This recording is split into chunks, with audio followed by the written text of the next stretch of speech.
ঝর্ণা জানালার পাশে বসে আকাশটা দেখছিল। মেঘলা আকাশের মাঝে হঠাৎ সূর্যের এক টুকরো আলো এসে তার গালে পড়ে। কিন্তু সেই আলোয় ঝর্ণার মুখে কোনো উজ্জ্বলতা নেই, বরং কপালের কোণে জমে আছে বছরের পর বছর ধরে না বলা কিছু অভিমান, কিছু কান্না, কিছু প্রতারণার ধোঁয়াটে ছায়া। ঝর্ণার বয়স এখন 28, কিন্তু জীবন থেমে আছে সেই 18তেই, যেদিন রিয়াদ নামের ছেলেটার সঙ্গে তার দেখা হয়। এক আত্মীয়ের বাড়িতে বিয়েতে রিয়াদের সঙ্গে আলাপ। প্রথম আলাপেই মুগ্ধতা।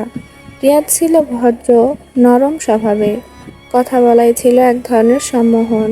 ওর হাসিটা যেন বিশ্বাস জন্নাত এর মানুষটার হাত ধরলে বোধহয় জীবনটা নিরাপদ হবে। অল্প কিছুদিনের মধ্যেই ঝর্ণার প্রতি রিয়াদের মনোভাব স্পষ্ট হয়ে ওঠে। রিয়াদ তাকে বিয়ের প্রস্তাব দেয়। ঝর্ণা দ্বিধা করেছিল, কারণ রিয়াদ প্রবাসে যাবে বলছিল। কিন্তু সে আশ্বস্ত করেছিল, আমি তোমাকে প্রবাসে নিয়ে যাব, আমরা একসাথে থাকবো, সংসার করব। ঝর্ণার মা তখন একা, বাবা অনেক আগেই মারা গেছেন। মা বলেছিলেন, মেয়েকে একা ফেলে তুমি বিদেশে যাবে? রিয়াদ বলেছিল, খুব বেশি সময় নয় খালা, 1 বছর পরেই নিয়ে যাব। আপনি দেখবেন ওর সুখের জন্য আমি সব করব। বিশ্বাস করেছিল সবাই। বিয়ে হয়ে গেল খুব সাদামাটাভাবে। ঝর্ণা নিজেও অনেক স্বপ্ন নিয়ে শ্বশুরবাড়ি গিয়েছিল। প্রথম মাসগুলো সুন্দর কেটেছিল। তারপর একদিন রিয়াদ চলে গেল কাতারে। যাওয়ার আগে আবার বলেছিল, তুমি শুধু অপেক্ষা করো, আমি তোমাকে নিয়ে যাব। ঝর্ণা প্রতিদিন সন্ধ্যায় ফোনের সামনে বসে থাকতো।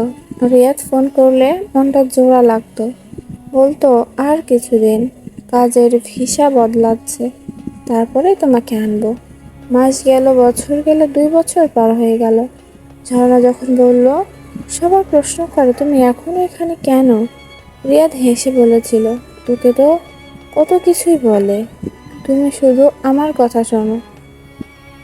ঝর্ণা চুপ করতো, কারণ সে ভালোবাসতো রিয়াদকে। ভালোবাসা মানে তো ধৈর্য নয় কি, তবে ধৈর্যও একসময় ক্লান্ত হয়। 4 বছর পর থেকে রিয়াদের ফোন করা কমে গেল। মেসেজের উত্তর আসতো দেরিতে। একবার তো 3 মাস কোনো খবরই ছিল না। তখন ঝর্ণা কাতারে রিয়াদের এক বন্ধুর নাম্বার জোগাড় করে ফোন করলো। সেখান থেকে প্রথম সন্দেহের বীজ জন্মায়। বন্ধুটি কাঁপা গলায় বলেছিল, আপু, আপনি কিছু মনে করবেন না, রিয়াদ ভাই তো আগে থেকে ওখানে একটা ফ্যামিলি করে রেখেছেন। আমরা জানতাম না আপনি তার স্ত্রী। ঝর্ণার মাথা ঘুরে গেল। ঝর্ণা তখনও বিশ্বাস করতে পারছিল না। সে আবার ফোন করলো রিয়াদকে। বলল, তুমি কি সত্যি বিয়ে করেছো? তোমার কি আগে থেকেই সংসার ছিল? রিয়াদ প্রথমে চুপ ছিল, তারপর বলেছিল, ঝর্ণা, তোমার সঙ্গে যা হয়েছে তা ছিল একটা ভুল। আমি কাউকে কষ্ট দিতে চাইনি। ভুল? ঝর্ণা চিৎকার করেছিল, তাহলে কেন বিয়ে করলে? কেন কথা দিলে আমায় নিয়ে যাওয়ার? রিয়াদ বলেছিল, আমি তখন অসহায় ছিলাম, আমায় চাপ দেওয়া হয়েছিল। আমি ভেবেছিলাম সব সামলে নেব, কিন্তু পারিনি। ঝর্ণা ফুপিয়ে কেঁদে উঠেছিল। আমার 10টা বছর গিলে খেলে তুমি, আর বলছো ভুল? সেদিনের পর রিয়াদ আর যোগাযোগ করেনি, আর কোনো উত্তর, কোনো ব্যাখ্যাও আসেনি। ঝর্ণা ধীরে ধীরে বুঝে গিয়েছিল সে একজনের জীবনে ছিল শুধু একটা অধ্যায়, কিন্তু সে নিজে পুরো জীবনটাই তার জন্য সাজিয়ে ফেলেছিল। মানুষ বড় নিষ্ঠুর। ঝর্ণাকে প্রশ্ন করা শুরু করলো, তোমার স্বামী কোথায়? তোমরা কি আলাদা হয়ে গেছো? তুমি কি বিধবা? কেউ জানতে চায়নি ওর মনের অবস্থা, ওর ভাঙা ভেতরের গল্প। মায়ের মৃত্যুর পর তো একদমই একা হয়ে যায় ঝর্ণা।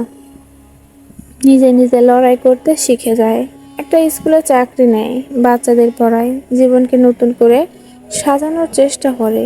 কিন্তু রাতে একাকী বিছানায় শুয়ে মাঝে মাঝে কান্নায় ভিজে যায় বালিশ। যে মানুষটা একদিন বলেছিল তোমাকে ভালোবাসি, সে কি করে এমন নিষ্ঠুর হতে পারে?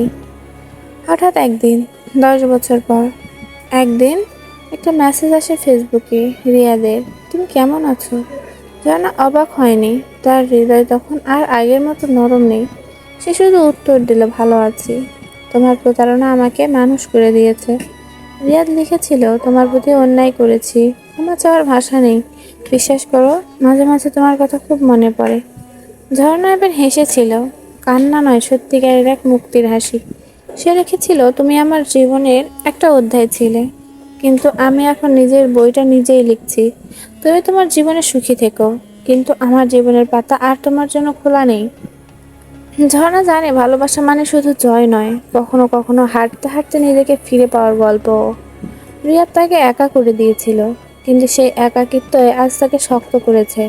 সে এখন কারো প্রতিশ্রুতিতে নয়, নিজের সাহসে বাঁচে। যে চোখ একসময় কাঁদতো, আজ সেগুলো হাসে। কারণ ঝর্ণা জানে, জীবন যতই কঠিন হোক সে আর অপেক্ষা করবে না কারো মিথ্যা ভালোবাসা, কারো প্রবাসী স্বপ্নের জন্য নয়। সে এখন নিজের জন্য বাঁচে।